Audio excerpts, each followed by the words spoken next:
मुरसलीन वल्हम्दुलिल्लाहि रब्बिल आलमीन सदक़ल्लाहुल अज़ीम। First of all जी, आप सबका इंतहाई शुक्रिया कि आपने अपने बिज़ी टाइम में से वक्त निकाल के यहाँ तशरीफ़ लाए और हमारा मौक़िफ़ सुनने का मौका दिया हमें। और आप सबके हम सारे हस्पताल की इंतज़ामिया पूरे दिलो जान से मशकूर हैं कि आपने इस सिलसिले में हमारी दरख्वास्त पे तशरीफ़ लाए और इसका हमारे वर्शन ऑफ दी स्टोरी सुनने की तकलीफ़ की आपने। इसमें मैं आपको सबसे पहले बता दूं जो हमारा टेंडर प्रोक्योरमेंट प्रोसीजर है मेरे अस्पताल का, वो क्या है। और वो टेंडर प्रोक्योरमेंट प्रोसीजर अगर आप उसको सुन लेंगे तो आप खुद ही नतीजा अखज़ कर सकते हैं कि वो कितना स्ट्रिंजेंट क्राइटेरिया है उसका। इसमें होता है ये कि हमारा सबसे पहले तो बिडिंग डॉक्यूमेंट है जो कि तैयार होता है, जिसके ऊपर सारी टर्म्स एंड कंडीशंस हैं।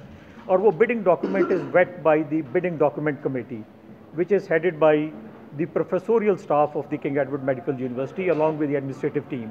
और वो बिडिंग डॉक्यूमेंट फिर न्यूज़पेपर में पब्लिकेशन के लिए जाता है, न्यूज़पेपर के अंदर वो पब्लिश होता है। उसके बाद वो सिंगल स्टेज 2 एनवेलप हमारा पेपरा के रूल्स के लिहाज से बिडिंग प्रोसीजर है, जिसके अंदर वो एक स्टेज के अंदर 2 एनवेलप जिसमें टेक्निकल और फाइनेंशियल बिड अलग सील हुई होती है उसको, और वो जमा कराते हैं with in a stipulated time जो अखबार में हमने दिया होता है। और वो टेंडर परचेज कमेटी जो हमारी है उन बिड्स को खोलती है और उसका सिर्फ technical aspect in the presence of the vendors वो खोला जाता है। उसका जो फाइनेंशियल कंपोनेंट है वो सील्ड रहता है, वो किसी के इल्म में नहीं, ना टेंडर परचेज कमेटी के इल्म में है ना किसी और के इल्म में। उसका इल्म सिर्फ उसी को है जिसने वो सील करके दिया हुआ है, जो जिस वेंडर ने दिया है।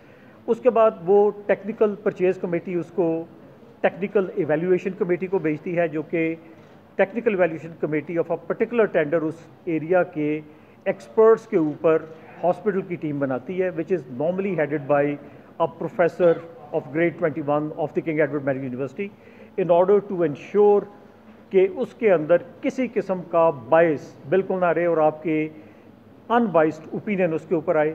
वो tender purchase committee surgical disposables की अलहदा होगी, tender purchase committee for medicine अलहदा होगी, tender purchase committee for bio medical equipment अलहदा होगी। वो एक्सपर्ट जो होंगे उस एरिया के वो हेड होंगे इस कमेटी के, और इस कमेटी के अंदर हॉस्पिटल की तरफ से AMS और यूनिवर्सिटी की तरफ से प्रोफेसर और एसोसिएट प्रोफेसर हजरात उसके अंदर शामिल होते हैं। तो वो टेंडर परचेज़ कमेटी जो प्री सेट एवेल्यूएशन क्राइटेरिया है, जो कि बिडिंग डॉक्यूमेंट का हिस्सा है, जो कि हर वेंडर को उसका पता है कि वो ये क्राइटेरिया है, उसके मुताबिक उसको पैरामीटर्स को असेस करती है, जिसमें कैटेगरी A है, B है, C है, A है जिसमें कि मैंडेटरी क्राइटेरिया है, जिसका कोई क्राइटेरिया फुलफिल ना हो तो वो टेक्निकल कमेटी उसको आउट कर देती है। और इस तरह ऑर्डिनरी क्राइटेरियाज हैं और फिर सैम्पल एवेल्यूएशन क्राइटेरिया है पार्ट C के अंदर। तो उन तीनों के अंदर एक सर्टन नंबर ऑफ मार्क्स लेना ज़रूरी है, और एक के अंदर कोई डिस्क्वालीफाई होता है तो वो आउटराइटली बाहर निकल जाता है, क्योंकि वो